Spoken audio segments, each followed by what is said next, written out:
Hey guys, welcome my YouTube channel. तो guys, professor साहब के विचार सुनिए अंबेडकर जी के बारे में। इनके विचार कितने अच्छे हैं। आदरणीय प्रोफेसर के निदेशक आईटी होगी, sir DS Arya, dean administration, sir Ravindram, managing officer, sir Prashant, registrar IT होगी, उपस्थित समस्त शिक्षकगण, छात्र एवं सभी गणमान्य अतिथियों को सुप्रभात एवं मेरा प्रणाम।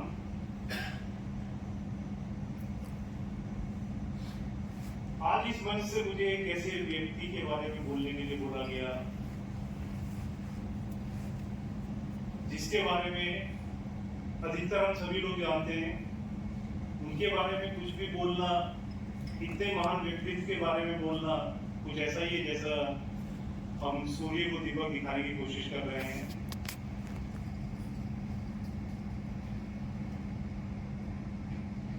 बाबा साहब भीमराव अम्बेडकर का जन्म हम सभी को मालूम है 14 अप्रैल 1891 को मध्य प्रदेश के मऊ में हुआ। वो समाज के एक महान जाति से संबंध रखते थे और उस समय के हिसाब से इस जाति को समाज में अछूत समझा गया। बचपन में ही उन्होंने भेदभाव, अपमान, सामाजिक तिरस्कार का सामना किया।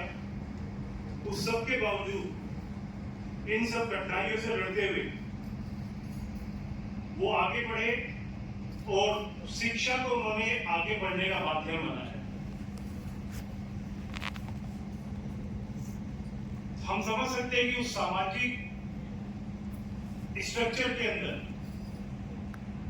वहां से शिक्षा लेके आगे बढ़ना कितना कठिन कार्य रहा हो, बट उस कार्य को करते हुए वो आगे बढ़े और भविष्य आगे जाकर उन्होंने कोलंबिया यूनिवर्सिटी से डॉक्टरेट की डिग्री प्राप्त की। उसके बाद लंदन स्कूल ऑफ इकोनॉमिक्स से अर्थशास्त्र की डिग्री लेकर वो पहले भारतीय बने जिन्होंने लंदन स्कूल ऑफ इकोनॉमिक्स से अर्थशास्त्र की डिग्री प्राप्त की। तो इन सिर्फ डिग्री को देखकर ही कोई भी ये कर सकता है कि उनका दृढ़ संकल्प, उनका संकल्प शिक्षा के प्रति कितना अधिक था कि एक ऐसे सामान्य परिवार से उठकर वो समाज के उन डिग्रियों को उन्होंने हासिल किया जो किसी भी एक आम हिंदुस्तानी के लिए पॉसिबल नहीं थी।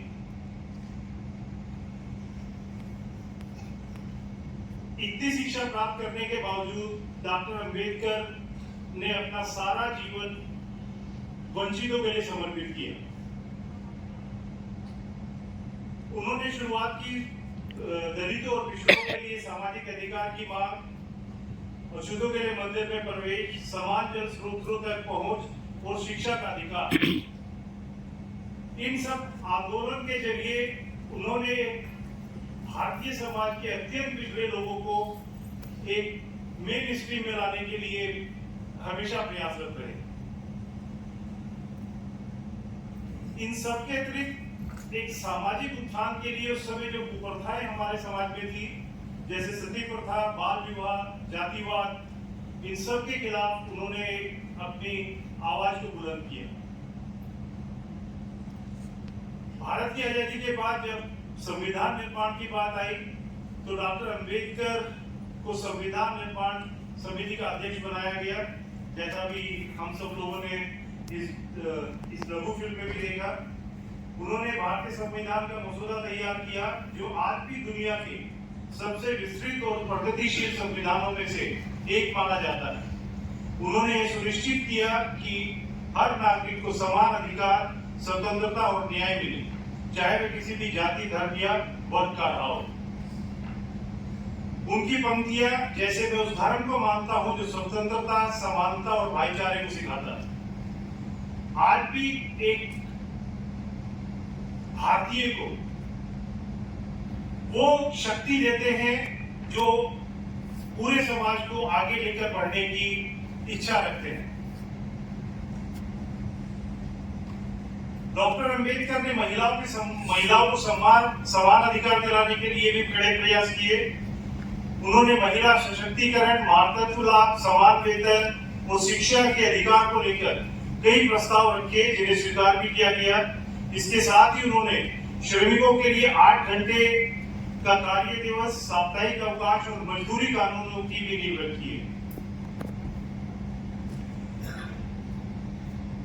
जैसा मैंने कहा, उनके बारे में बोलने के लिए इतना सब है कि शायद एक मंच से उसको संभाल पाना किसी के लिए भी पॉसिबल नहीं होगा,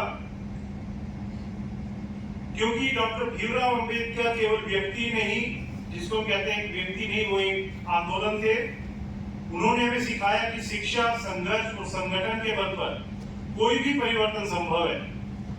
उनकी पंक्तियां, जैसे फोटो इसकी हमारे बोर्ड पे भी लिखा हुआ है, शिक्षित बनो, संगठित रहो और संघर्ष करो।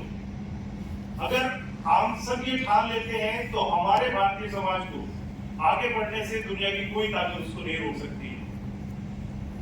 तो कि हम बाबा साहब के विचारों को ना सिर्फ स्मरण करें बल्कि उन्हें अपने जीवन में आत्मसात करें और अपने भारतीय समाज को न्यायपूर्ण, समान और समवेशी समाज का निर्माण करने में हम सब अपना सहयोग प्रदान करें। तो इन्हीं शब्दों के साथ मैं बाबा साहब के चरणों में नमन करते हुए आप सबको धन्यवाद देता हूं कि आप लोगों ने शांति से मेरे को सुना। जय हिंद, जय भारत।